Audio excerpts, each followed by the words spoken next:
Exiles is the latest novel by Jane Harper, which is also book 3 or the third book in a series where the main character is called Aaron Falk. And I had no idea that this was part of a series until I was done the book and researching her previous books. So you can totally go into this as a new reader. I went into this blind.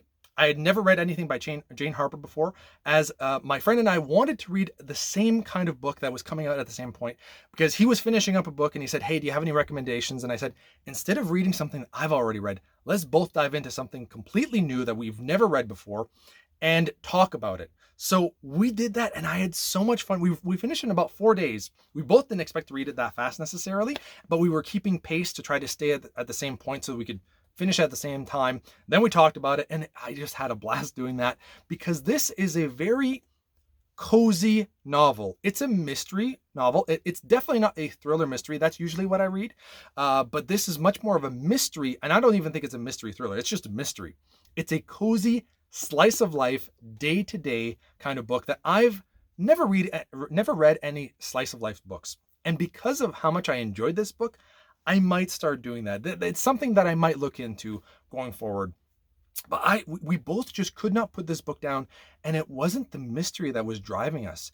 It's this main character called Aaron Falk, who's in a financial investigation unit where he looks up financial, I guess, in frauds or things with finance. So he's a cop, very intellectual person, but he's not there on a case. What happens is that he's going to the christening or the baptism of he's the godfather for his best friend's kid. And he had gone there last year to do that, and at a carnival, because I didn't know why there was a Ferris wheel there, but there's a carnival that was happening a year ago where one of his Aaron Falk's friends, high school friends, disappeared. They have like a close knit of a group of them that all knew each other from high school. And Aaron Falk has only met a few of them. He never met this person that was there at the carnival that went missing, but he knows some of the other people that know her. And so a year later, he's back, and they're actually going to do the baptism or whatever it is.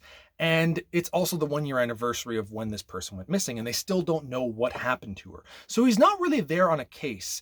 And because of that, you don't get a detective or a person that's really involved with, there was a murder that just happened and they're trying to figure out what happened.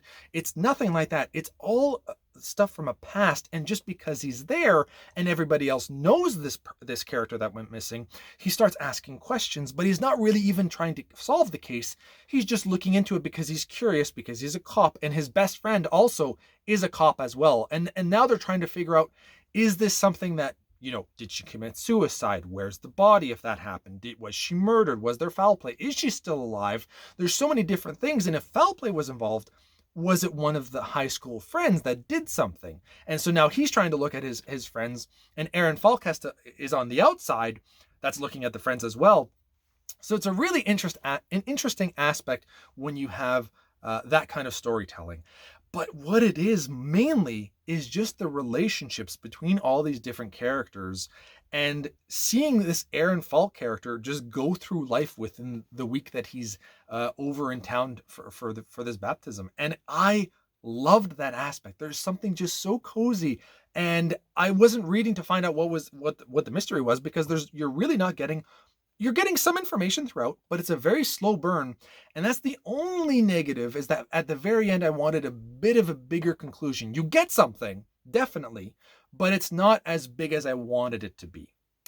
But this was just a ride all the way until the end, in just wanting to find out how Aaron Falk was doing with his friends, with his best friends and their group, and finding out, how close they are.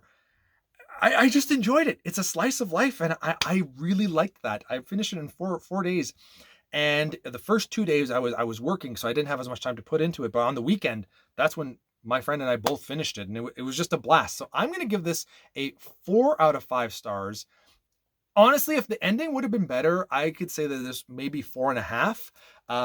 When my friend and I were both reading it, I was telling him I was loving this. This was just so my cup of tea, without even realizing this kind of genre that I liked. But I just dug it so much. And if the ending would have just been hit a little bit better, I definitely would have given this 4.5 stars, but still, 4 stars for me is still very high. This is excellent, so much so that I'm going to be reading all of Jane Harper's previous works, because there's only a few of them, and anything that she writes from now on, I'm going to pre-order. That's how much she's sold me on her writing style. This is excellent. Everything that I wanted in terms of a mystery novel. So there you go. 4 out of 5 stars. Thank you all for watching. You've been bearded in. Beardage.